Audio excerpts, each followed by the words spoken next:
অনেক শীত আসলে। এই শীতের মধ্যে তামিম ইকবালের খবরটা গরম করে দিয়েছে। অনেকে আসলে জানতে চান যে তামিম ইকবালের সঙ্গে এক্স্যাক্টলি আসলে কি হয়েছিল অ্যালেক্স হেলসের।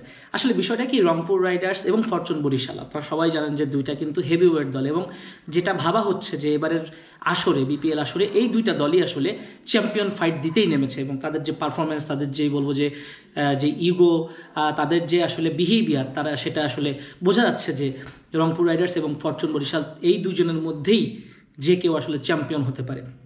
তো অ্যালেক্স হেলসের সঙ্গে আসলে কি হয়েছিল ঘটনাটা, আজকের ম্যাচে কিন্তু অ্যালেক্স হেলস খুব বেশি রানও করতে পারেনি, 1 রান করেছেন। তো শেষ ওভারে যখন নুরুল হাসান সোহান বলো 30টা রান নিতে পারবেন, এইটা কিন্তু কেউ আসলে ভাবতে পারেনি।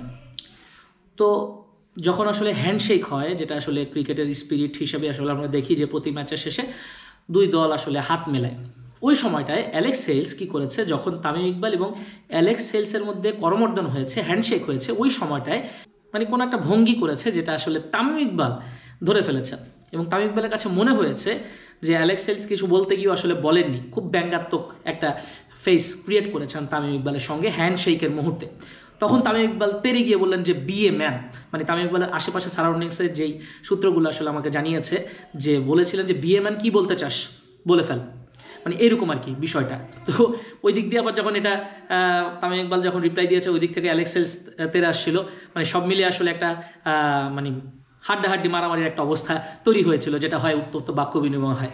এর আগেও তামিম ইকবাল কিন্তু ইংলিশ তারকা বেন স্টোকস যখন আসলে বাংলাদেশে এবং ইংল্যান্ডের সাথে যে সিরিজটা হয় 2016 সালের দিকে সম্ভবত, সেই সময়টাই কিন্তু এরকম একটা ঘটনা ঘটেছিল। তামিম ইকবাল বুঝে ফেলেছিলেন, কারণ আপনারা সবাই জানেন তামিম ইকবাল কতটা এডুকেটেড, এবং তিনি স্পন্টেনিয়াসলি আসলে ইংলিশে কথা বলতে পারেন।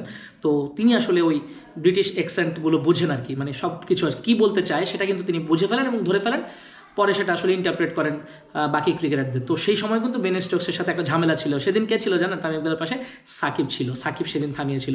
তো যখন আসলে নুরুল হাসান সোহান তামিম ইকবালকে আজকে ঠেকাচ্ছিলেন ফরচুন বরিশালের হারের পর, মাত্রই আসলে ম্যাচ জিতিয়েছেন, একটা অন্যরকম একটা উত্তেজনা কাজ করছে, ওই মুহূর্তে এই ঘটনাটা ঘটে যায়। তামিম ইকবাল বলতে চেয়েছেন যে বিএ ম্যান কি বলতে চাস বল, সামনে এসে বল। বিষয়টা হচ্ছে এটা আর কি আপাতত আমার কাছে যে সূত্র, সেই সূত্র নিশ্চিত করেছে। তো এই হচ্ছে অবস্থা। তবে ফরচুন বরিশাল আজকের ম্যাচটা হারা মোটেও উচিত ছিল না। কায়েল মেয়ার্সের পরিবর্তে অন্য কাউকে বোলিং দিলে হয়তো বা ভালো হতো। জানি না তামিম ইকবালের মধ্যে কি কাজ করেছে, 4টা ক্যাপ্টেনের নিয়ে আসলে টিমটা, শান্ত, মুশফিক, মাহমুদুল্লাহ, তামিম ইকবাল, কিন্তু জিতিয়ে দিলেন নুরুল হাসান সোহান।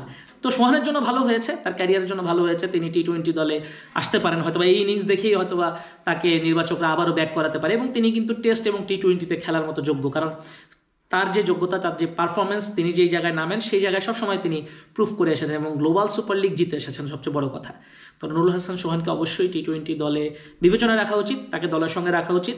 টিম কম্বিনেশনের কারণে আপনি সুযোগ দিবেন কি দিবেন না সেটা পরের ব্যাপার, তবে একেবারেই বাদ দেওয়া চলবে না। কারণ এমন ইনিংস খেলে একজন ক্রিকেটার যদি আসলে জাতীয় দলে সুযোগ না পান, জাতীয় দলে তাকে যদি বিবেচনা না করা হয়, তাহলে খুব বাজে একটা ব্যাপার হবে।